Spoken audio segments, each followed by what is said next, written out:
তখন থেকে ইয়াকুব আলাইহিস সালাম ভাবছিলেন কোন কারণ আছে এই স্বপ্নে, এই ছেলেকে আমার ছেলেরা মেরে ফেলবে বা তারা মেরে ফেলতে পারবে, এটা হতে পারে না। তাই তিনি ছেলেদেরকে বলেছিলেন, ছেলেরা যখন বলেছিল আব্বা এই দেখেন আপনার ছেলেকে তো বাঘে ধরে খেয়েছে, আপনি তো বিশ্বাস করবেন না, দেখেন কাপড়ে রক্ত লেগে আছে, আপনি তো আমাদের বিশ্বাস করবেন না, এভাবে নগদ রক্ত দেখাচ্ছে ছেলেরা। তখন ইয়াকুব আলাইহিস সালাম বলছেন, তোমরা কথা বানিয়ে নিয়েছো, তোমরা কথা বানিয়ে নিয়েছো। তাহলে তো ছেলেদের এই মিথ্যা পরিকল্পনা বাপ বিশ্বাস করলেন না। তিনি বললেন আল্লাহকে, ছেলে ফিরিয়ে দাও, ছেলে ফিরিয়ে দাও। বলতে বলতে বলতে সময় লেগে গেল 25 বছর, প্রায় 25 বছর। আবু হুরায়রা রাদিয়াল্লাহু তাআলা আনহু বলেন, আল্লাহর নবী বলেছেন, লাইয়ালিজার রাজুলু আন-নারা বাকা মিন খাশিয়াতিল্লাহ হাত্তা ইয়ালিজাল লাবানু ফি দারে। কেউ যদি আল্লাহর ভয়ে কাঁদে তো গাভীর বাট ওলান থেকে চাপ দিয়ে দুধ বের করে ভিতরে ঢোকানো যায় না, যেমন আল্লাহর ভয়ে কাঁদে যে সে জাহান্নামে যাবে না তেমন। গাভীর বান দুধ চাপ দিয়ে বের করে ভিতরে ঢোকানো যেমন অসম্ভব, আল্লাহর ভয়ে কাঁদে যে তার জাহান্নামে যাওয়া তেমনি অসম্ভব। এই কথা মুহাম্মদ সাল্লাল্লাহু আলাইহি ওয়াসাল্লাম বলেন। প্রথম বাক্য নিয়ে আরেকটি কথা, রাসূল সাল্লাল্লাহু আলাইহি ওয়াসাল্লাম বলেন, 3 শ্রেণীর মানুষ জাহান্নামে যাবে না, জাহান্নাম তাদেরকে দেখবে না। 3 শ্রেণীর মানুষ জাহান্নামে যাবে না। তার 1 শ্রেণীর মানুষ বাকা মিন খাশিয়াতিল্লাহ, যে ব্যক্তি আল্লাহর ভয়ে কাঁদে ও জাহান্নামে যাবে না। 2 হারাসাত ফি সাবিলিল্লাহ, যে ব্যক্তি আল্লাহর রাস্তায় পাহারা দেয়, দিন ধর্মের কাজ করে, ও জাহান্নামে যাবে না। 3 গাজাতান মাহারিমিল্লাহ, অপর নারী বেগানা নারীকে দেখে যে চক্ষু নিচু করে সে জাহান্নামে যাবে না, জান্নাতে যাবে। তাহলে আপনার দিন রাতের বড় মোবাইলের অবস্থা কি হবে?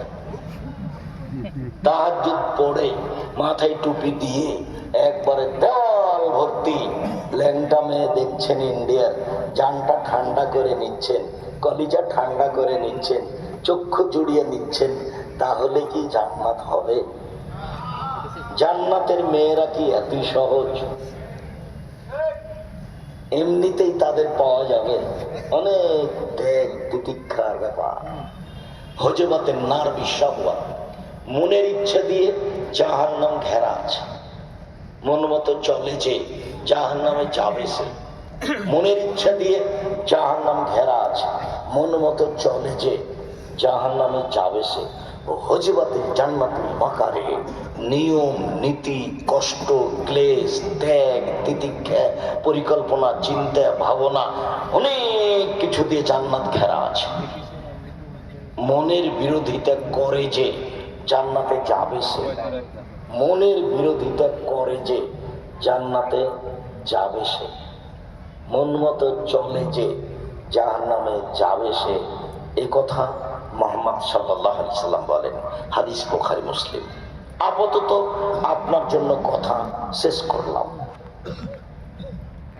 উকবা ইবনে আমির বললেন, আল্লাহর নবী, জাহান্নাম থেকে বাঁচার পথ কি? তখন তিনি বললেন, 1 মুখ বন্ধ রেখো, ভালো কথা ছাড়া মুখে বলো না। 2 জরুরি প্রয়োজন ছাড়া বাড়ির বাইরে যায় না। 3 পাপের জন্য কাঁদো, তাহলে জাহান্নাম থেকে বেঁচে যাওয়া। মধ্যখানে একটা কথা বারবার আঘাত করছে, একটু বলে যাই।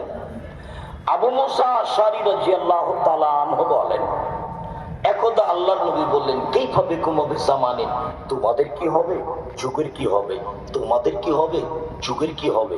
এটা ওকে তুমি হোসালাতে মিনান নাস, যখন তোমরা থাকবে আগাছার মাঝে, সমাজে ভালো মানুষ থাকবে না, সবাই প্রায় হবে পশু প্রাণীর মতো, গরু ছাগলের মতো, নিম্ন শ্রেণীর মানুষ, ইতর শ্রেণীর মানুষ, বদ মানুষ, আমানতদারি থাকবে না, প্রায় সবাই হবে বিশ্বাসঘাতক, গাদ্দার, আত্মসাৎকারী।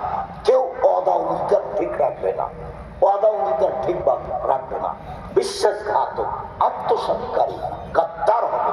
প্রায় সবাই যখন হবে আগাছা, তখন তোমাদের কি হবে, যুগের কি হবে, তোমাদের কি হবে, যুগের কি হবে।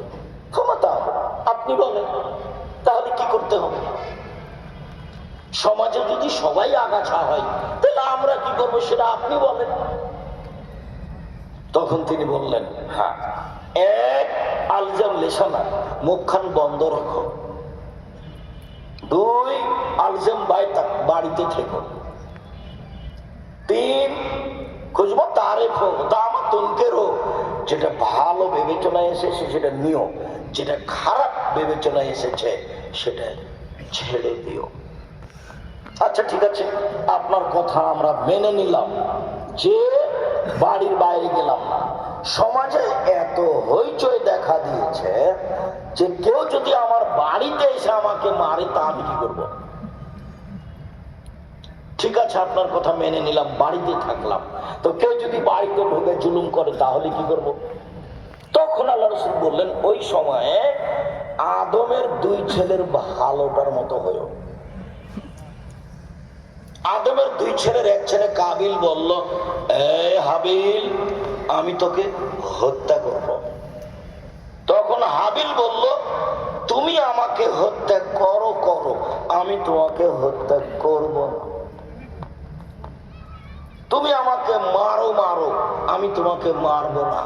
আদমের দুই ছেলের ভালোটার মতো হয়ে। কথা বোঝা যায় না? তাৎক্ষণিক ক্ষমতা দেখে দাঁত তুলে নিয়ে বেশি দিন বাঁচা যায় না। একদিন সময় শেষ হয়ে যায়, একদিন সময় শেষ হয়ে যায়, সবারই হয়েছে। একদিন সময় সবারই শেষ হয়ে গেছে। আল্লাহ মূসাকে বলছেন, ফেরাউনের কাছে যান। মূসা বলছেন, আমার মুখের ভাষা সাবলীল নয়, আমি ভালোভাবে কথা বলতে পারি না, আমি যাব না। তুমি একটা দোয়া পড়ো, মুখের ভাষা ঠিক হয়ে যাবে। ফেরাউনের পক্ষ থেকে আমার উপরে একটা অপরাধের অভিযোগ আছে। আমি একটা অন্যায় করেছি, এক থাপ্পড় দিয়ে আমি মানুষ মেরে দিয়েছি। আমি যদি যাই তাহলে সে আমাকে হত্যা করবে।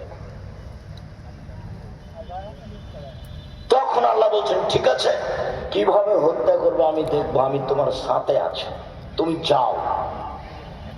তখন মূসা আলাইহিস সালাম বললেন, আমি একাই যেতে পারবো না, আমার ভাইকে সাথে দিতে হবে, হারুনকে।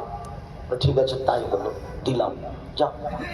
দুই ভাই এসে বলছেন, স্বাধীনতা, ব্যক্তি স্বাধীনতার প্রয়োজন আছে। এসেই বলছেন, বনী ইসরাইলকে দাস দাসী করে রেখেছেন, ওদের ছেড়ে দেন, আল্লাহর কথা মানেন। তখন ফেরাউন বলছে, কে তুমি? তোমাকে কি আমি শিশুকালে লালন পালন করিনি? তুমি কি বহু বছর আমার মাঝে থাকোনি? সেই মূসা কি তুমি নও, যাকে আমি শিশুকালে লালন পালন করেছি?